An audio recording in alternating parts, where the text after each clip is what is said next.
personal opinion to me and the modern day bodybuilders, it's interesting. We expect things to change over the years, but not as it is at the moment. The modern day bodybuilders, I can't get my head around what they're trying to achieve. If you're a bodybuilder, you should be a bodybuilder.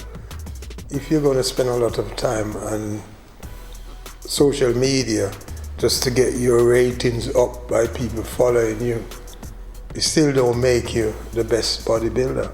There's bodybuilders in the past that I find are far better. I'm talking about bodybuilding, not talking about male or female. I'm talking about bodybuilding in the past, I find is far better than today's bodybuilding. Some people might say it's because you're old school, but when they use the term old school, that's another one I can't get my head around. Maybe somebody in the future might explain to me the term old school. They think because it's in the past, it's old school and it don't do nothing. But if you look at the physiques of the past, they look far superior to the modern day so-called bodybuilders. Gymnasium of today, as I know of certain gyms that get rid of all the old equipment, what they call old school equipment, and go modern, but they still never produce, in my personal opinion, they still never produce a bodybuilder that I will say, look at the past bodybuilding, the bodybuilders. The reason why I don't want to mention name at this moment, because different people have the past favorite bodybuilders, and I don't want to really pick a name. But if you look at the past bodybuilding and study bodybuilding, and you do some comparison of today's modern bodybuilders, and you put them side by side, you can make that decision yourself, and you see the difference in bodybuilding. When you step into a gymnasium, that they're saying that old school. But if you think of the old school, it's the same old school gymnasium that produced the best bodybuilders anyway. And with knowledge of what I've got, and youngsters asking me a lot of questions over the years, they find it's beneficial to them. However, you have the odd few who use the terminology that they couldn't hack it.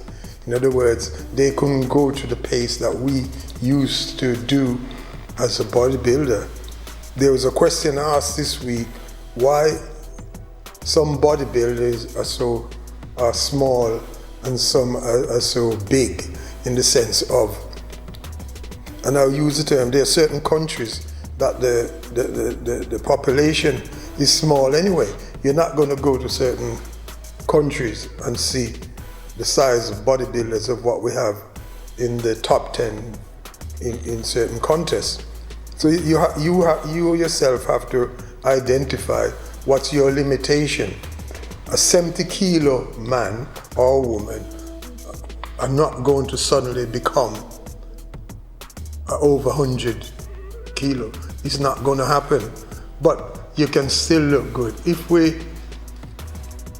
I say I wasn't mention names, but if you look back on Lee Haney, who is a big guy, Jay Cutler, those type, Ronnie Coleman and so, Dorian Yates. If you look at big guys of that nature, the reason why I pick on these three, and Arnold, they already win top contests at the size they are. But scale it down a bit. Even you have smaller bodybuilders like Leobardo, McAway, etc. Quite a few of the youngsters might have to go to their WhatsApp to see who these bodybuilders are. But they were lighter guys. I remember when I seen smaller guys are competing against big guys like the Haney. There are people who outside of the bodybuilding world, in the boxing world, will say it's not fair because you have a smaller guy competing against a big guy. In the boxing, it will be totally different. And you have to explain to them Today is now when you have most of the youngsters come up to you and asking, what was it like when you were competing? You see, my days of competing was totally different.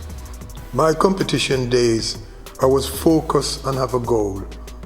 My goal, when I started bodybuilding, as I explained to several people, it's a different profession I want to be in.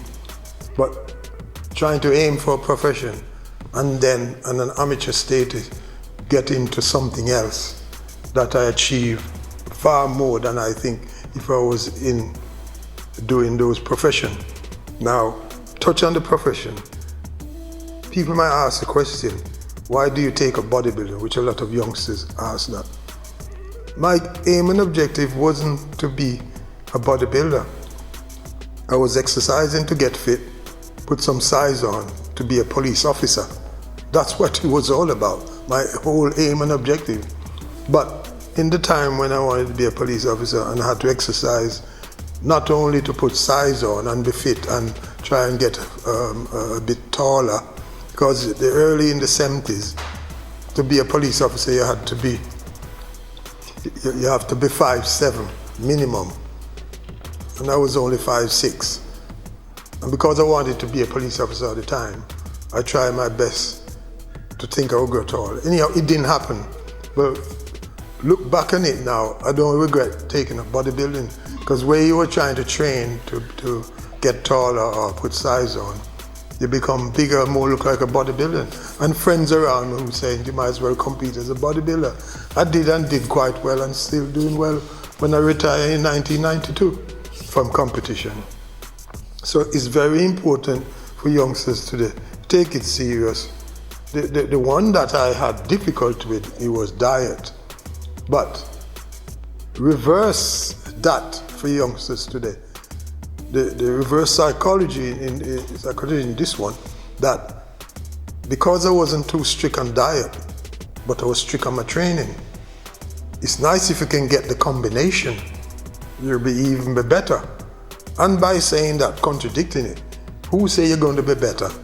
Because I didn't look at diet as that strict. It's important, but what I did, the diet that I had works for me. Now, even in the past where some folks were saying that you can't eat this and you can't eat that, I find that astonishing, because I ate everything I could get my hands on. But when I go in the gym, I take it out of the weights. And it did work for me, because when I seen some chap who training for years, they claim or profess that they're quite strong. But when I train with them, the first gentleman who challenged me, which I wouldn't call his name, he said he was very strong.